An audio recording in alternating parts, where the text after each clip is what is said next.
le peintre a peu peint et il est extrêmement compliqué de réunir des œuvres de Velázquez. Ensuite, cette exposition est importante parce qu'en France, à Paris, c'est la première exposition Velázquez. Il n'y a jamais eu de rétrospective consacrée à l'artiste. Enfin, c'est important parce que la dernière grande exposition Velázquez, c'était en 1989-1990, donc ça fait une génération, ça fait 25 ans, et c'était, du point de vue de l'histoire de l'art, le bon moment pour reproposer une grande synthèse sur Velázquez. Je retrouve Guillaume Kins, commissaire de l'exposition. Comment a-t-on pu enfin l'associer au peintre des peintres? Cette toile n'a pas été attribuée à Velázquez il y a longtemps, mais c'est ici, tourné vers le spectateur, il symboliserait plutôt sa mission d'évangéliser, de convaincre. Donc il faut préciser que c'est Géronima de la Volée qui tient ce crucifix dans sa...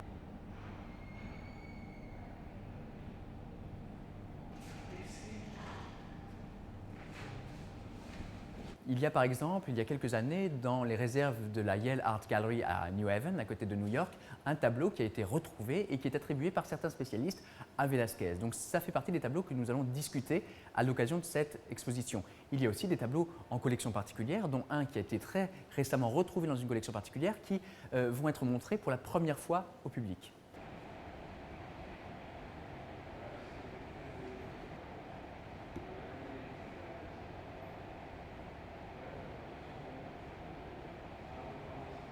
À partir de 1623, son destin change puisqu'il devient peintre du roi Philippe IV.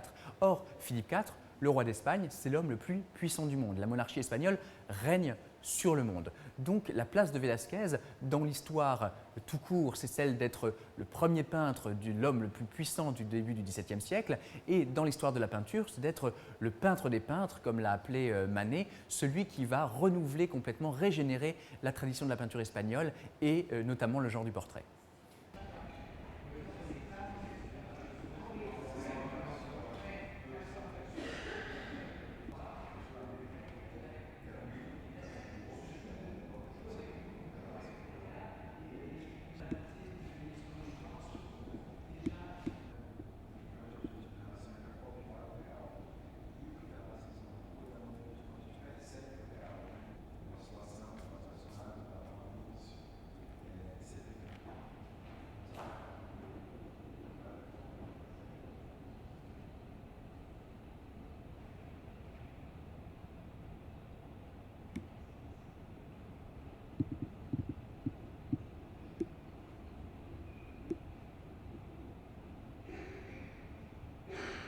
Il va rompre avec une tradition extrêmement froide, extrêmement sage, extrêmement ennuyeuse du portrait royal pour y mettre de la vie, pour y mettre du réel, pour y mettre du présent aussi.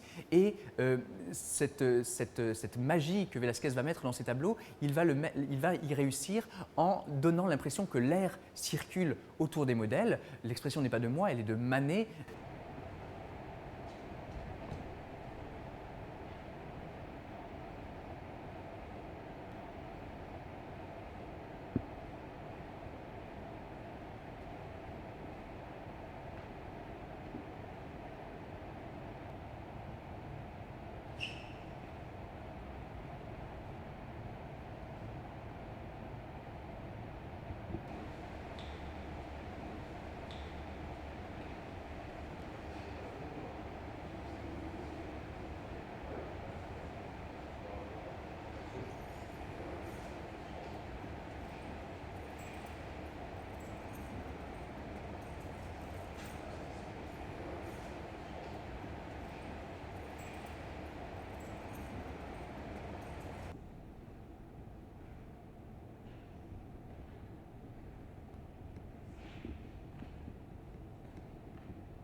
La peinture au début du XVIIe siècle se caractérise en Europe par ce qu'on appelle le naturalisme, c'est-à-dire une sorte de retour au réel, de retour à la nature et l'imitation de la nature par les artistes, parfois dans des modes très triviaux, très brutals.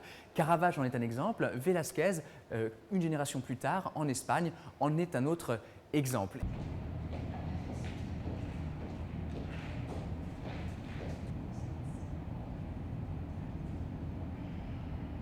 les rapports entre Velázquez et le caravagisme vont avoir lieu dans un second temps, à partir de 1622, quand Velázquez va aller faire son premier voyage en Castille et découvrir la peinture qui est à la mode. Et la peinture qui est à la mode en Castille, c'est la peinture caravagesque italienne.